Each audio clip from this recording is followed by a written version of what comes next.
ராம் ராம். வாழ்க வளமுடன்.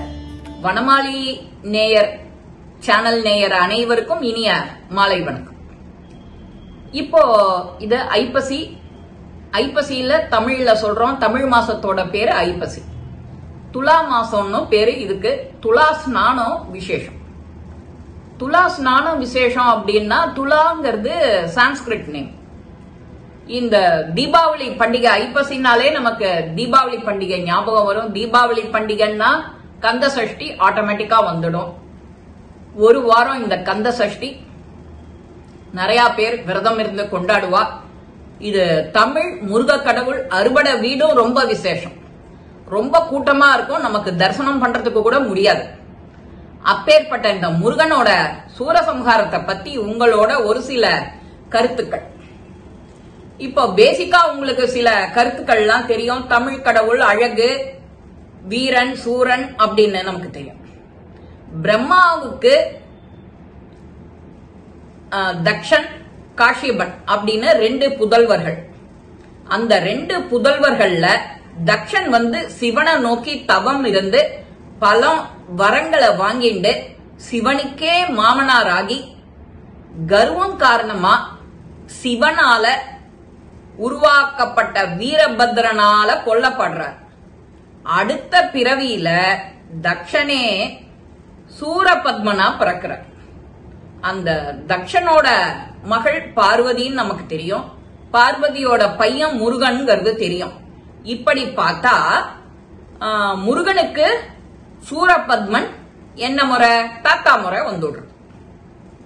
காஷ்யபனும் ஈக்குவலி கடுந்தவம். இதுல கடுந்தவம் இருக்கிறதோட இல்ல, பல வரங்களை வாங்கிட்டு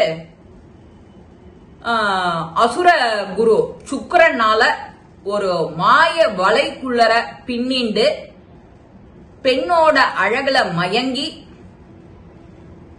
தாம் பெற்ற இந்த தவங்கள் வரங்கள் அதெல்லாம் வலிமை இழக்கிறார். அப்போ காஷ்யபன் என்ன செய்யறார்? முதல் சாமத்துல மனித உருவுல இருக்கிறவாளோட இணைஞ்சு சூரபத்மனையும், 2வது சாமத்துல சிங்கம் முகம் கொண்டதையும், 3வது ஜாமத்துல யானை முகத்திலையும், 4வது ஜாமத்துல ஆட்டோட முகத்தையும் வச்சுண்டு அஜமுகிங்கிற அசுர பெண்ணோட பிறக்க இவாள்லாம் ரொம்ப கர்வத்தோட இருந்து ஆட்டம் போடுறா. தேவர்களை எல்லாரையும் கஷ்டப்படுத்துறான். அப்போ சூரபத்மனும் சிவனை நோக்கி கடுந்தவம் புரிஞ்சு அவர் என்ன கேட்கிறாருன்னா 108 யுகம் உயிர் வாழணும் அப்படின்னு கேட்கிறார். அதே போல 1008 அண்டம் அரசாளணும், 1008 அண்டம் அரசாளணும் அப்படின்னு வரமா வாங்கிட்டு, ஒரு குழந்தை பிறக்கணும்னா பெண்ணோட வயிற்றுல இருக்கும் இல்லையா, அந்த மாதிரி எனக்கு அந்த பையனால எனக்கு சாவு வரக்கூடாது அப்படின்னு வரம் கேட்டுக்கிறார். பிறக்காத பிள்ளையால அழிவு வரணும் அப்படின்னு கேட்கிறார். அதாவது சூரபத்மனும் அவனுடைய சகோதரர்களும் தம்மை போல அசுர பலத்துல இருக்கணும், அசுரர்களை வச்சு அண்ட சராசரங்களையும் ஆளணும். இதுதான் அவளுக்கு எண்ணம். எல்லாரையும் கஷ்டப்படுத்தணும். தேவலோகம், இந்திரலோகம், பூலோகம், எந்த லோகத்திலையும் ஒன்னையும் விட்டு வைக்க கூடாது. எல்லாரையும் கஷ்டப்படுத்தணும், துன்புறுத்தணும். இவாளை கண்டே எல்லாரும் ஓடி ஒதுங்கணும். 33 கோடி தேவர்கள், இந்திரன் எல்லாரும் பயப்படுறா. அப்போ இந்திரன் சிவன் கிட்ட போய் முறையிடுறார். இந்த அசுர குலத்தினால எங்களுக்கு ரொம்ப கஷ்டமா இருக்கு, நீ தான் இதுக்கு ஏதான ஒரு வழி பண்ணணும்னு சிவன் கிட்ட போய் கேட்கிற. சிவன் கிட்ட போய் கேட்ட உடனே சிவன் என்ன பண்றாரு? அப்பதான் இந்த நெற்றிக்கண்ணை திறக்கிறார். நெற்றிக்கண்ணை திறந்து 6 குழந்தைகளை சரவண பொய்கையில தாமரை பூல உருவாக்கி அதுக்கு குழந்தை வடிவம் கொடுத்து கார்த்திகை பெண்களை வச்சு பார்வதியை அவளை சீராட்டி பாலூட்டி வளர்த்து அந்த பொய்கையில, சரவண பொய்கையில வளர்க்கிறா. வளர்த்து 6 முகம் கொண்டவாள ஒன்னா சேர்க்கிறா. அதுதான் ஸ்கந்தன்னு பேர் வந்ததுக்கு காரணம். ஸ்கந்த முருகன், ஸ்கந்தன் அப்படின்னு பேரு கந்தனுக்கு. அந்த ஸ்கந்தன் 6 குழந்தைகளையும் ஒன்னா ஆக்கறதுனால ஸ்கந்தன். ரொம்ப அழகு, சொட்ட ததும்புறது கருணைக்கு அந்த குழந்தை முகத்துல. இத வளர்த்து ஆளாக்கின உடனே அந்த குழந்தைகளும் ரெடி ஆயிடுறது. எல்லா விஷயமும் சொல்லி கொடுக்கறா. அதுக்கு 5 நாட்கள்ல இந்த குழந்தைக்கு இவாள வதம் பண்றதுக்கு எல்லாத்தையும் சொல்லி கொடுக்கறா பாடத்தை.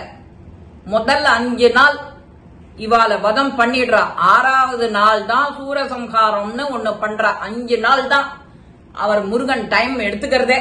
இவாள அந்த சூரபத்மன் எல்லாம் வதம் பண்ணணுமா, அவ்வளவுதானே உனக்கு வேலை. 5 நாள்ல முடிச்சு காட்டுறேன் அப்படின்னு 5 நாள்ல முடிச்சு காட்டுறத 5 நாள்ல முடிச்சு காட்டி 6வது நாள் சூரசம்ஹாரம்னு ஒண்ணு பண்ற. சூரசம்ஹாரம் பண்ணும் போதே அந்த முருகனை பாக்கிறதுக்கு கருண கடாட்சமா அழகா இருந்த உடனே சூரபத்மன் அந்த அழகுல மயங்கி அவனோட கர்வம் எல்லாம் கொஞ்சம் கொஞ்சமா குறையிறது. குறைஞ்ச உடனேயே இவன் முருகன்ட்ட சொல்றார், வேண்டாம் என்ன விட்டுடோ அப்படின்னு. முருகனும் சரி இவனை ஒன்னும் பண்ண வேண்டாம் விட்டுடலாம். அதுக்கப்புறம் தேவர்கள் எல்லாம் சொல்றா, இல்ல அவனை விட்டுடாதே அப்படின்னு சொல்லவும் தான் இவர் வத ஆரம்பிக்கிறது. அப்போ ஒரு வேல் கொடுக்கிறார். 5வது நாள் அந்த வேல் வந்தாக்கவே அந்த வேல் கையில எடுக்கும் போதே முருகனுக்கு அப்படியே கொஞ்சம் வேர்வை துளிகள்லாம் இப்பவும் திருச்செந்தூர் முருகனுக்கு வியர்வை துளி வருமா. இப்பவும் அதெல்லாம் பார்க்கலாமா. அந்த வேர்வை துளி பார்க்கறதுக்கே அத்தனை பேர் கூடுவாளாம் அங்க. அந்த முகம் முழுவதும் வேர்வை துளி வருது. அப்புறம் அந்த வேலால அந்த அம்ப விடும்போது அந்த மாமரம் என்ன ஆறுது, 2ஆ பொளக்கிறது. ஒன்னு மயில் ஆயிடுது, இன்னொன்னு சேவல் ஆயிடுது. சேவல் முருகனோட கொடியில ஐக்கியம் ஆயிடுறது. மயில் முருகனுக்கு வாகனம் ஆயிடுறது. அந்த 2ஆ பிளக்கிற ஒரு துண்டு சேவல், ஒரு துண்டு மயில். அந்த மயில் வாகனமா இருந்துட்டு எல்லாருக்கும் காட்சி கொடுக்கிறார். உலகம் முழுக்க பறக்கிறார். அம்மா அப்பாவை சுத்துன்னு சொன்னா அந்த மயில தூக்கிட்டு உலகத்தை போய் சுத்திட்டு வந்துடுறார். அம்மா அப்பாவை சுத்துன்னு சொல்லல, மாங்கனிக்கு பிள்ளையார் அம்மா அப்பாவே உலகம்னு சொல்லிட்டு சுத்தி வாங்கிட்டு போயிடுறார். இவர் அதை வாங்கிக்க தவறி மயில்ல சுத்திட்டு போய் குன்றுல போய் உட்கார்ந்து நோடுறார் கோச்சுண்டு. இந்த கதை எல்லாருக்குமே தெரியும், மாங்கனி கதை. இப்ப நாம பாக்குறது சூரசம்ஹாரம். இந்த சூரசம்ஹாரம் வேல், அதனால வேல் மாறல் விசேஷம், ஸ்கந்த சஷ்டி கவச்சம் விசேஷம். அத 36 முறை பாராயணம் பண்றதெல்லாம் உண்டு இப்பவும் தினமும். அது ஒரு 4-5 மணி நேரம். ஒரு 4-5 பேரா சேர்ந்துட்டா 2 ஆவர்த்தி 3 ஆவர்த்தியோட முடிக்கலாம். ஒரு சக்கர பொங்கல் நிவேதனம் பண்ணி அவாவா இஷ்ட தெய்வம் கருணை வள்ளல நினைச்சுண்டு முருகனுக்கு அரோகரா, கந்தனுக்கு அரோகரா சொல்லி, வேலும் மயிலுக்கும் அரோகரா, துணிவே துணைன்னு சொல்லி இந்த கந்த சஷ்டி விழாவை அவாவா மனசுல என்னவா நினைச்சுட்டு இருக்கோமோ நாம முருகனை, தமிழ் கடவுள்ங்கிறோம், அவனுக்கு என்ன வேணாலும் பிடிக்கும். அப்பம் உடவல் பொரி அவனுக்கு அதுவும் பிடிக்கும். வெறும் அப்பம், 2 அவல் பொரி இது இருந்தாக்கா போறோம். திருப்புகழ் முருகா முருகா முருகா முருகான்னு சொல்லுவா அந்த 6 நாளும். கடைசியில மறுநாளைக்கு திருக்கல்யாணம் முடியும். தினம் 6 நாளும் அபிஷேகம் கந்தனுக்கு. கஷேத்திரமா போவா முருகனுக்கு. விபூதி அபிஷேகம் ரொம்ப விசேஷம். இப்பேற்பட்ட இந்திரனுக்கு உதவி பண்ண சிவனார் எடுத்த முடிவு, கடைசியில நெற்றிக்கண்ணால வர குழந்தைகள், தீப்பொறியினால வர குழந்தைகள் எல்லாரையும் சேர்த்து ஒன்னா ஆக்கி இந்த கந்த சஷ்டியோட உச்சம் அந்த சூரசம்ஹார நிகழ்வை பார்த்து விரதத்தை முடிக்கிறவாளுக்கு அந்த முருகனோட அருள் பரிபூர்ணம் அப்படிங்கிறது என்னைக்குமே உண்மை, அது நிதர்சனம். வெற்றிவேல் முருகனுக்கு அரஹரோஹரா. இந்த பதிவு உங்க எல்லாருக்கும் பிடிச்சிருக்கும். லைக் பண்ணுங்க, ஷேர் பண்ணுங்க, பெல் பட்டனை கிளிக் பண்ணுங்க, சப்ஸ்கிரைப் பண்ணுங்க, கமெண்ட்ஸ் பாக்ஸ்ல கமெண்ட்ஸ் போடுங்க. ஸ்ரீ மகாபிரிவா திருவடிகளே சரணம். நல்லதே நடக்கும். ஆனந்தமா இருக்கும் நண்பர்களே. வாழ்க வளமுடன்.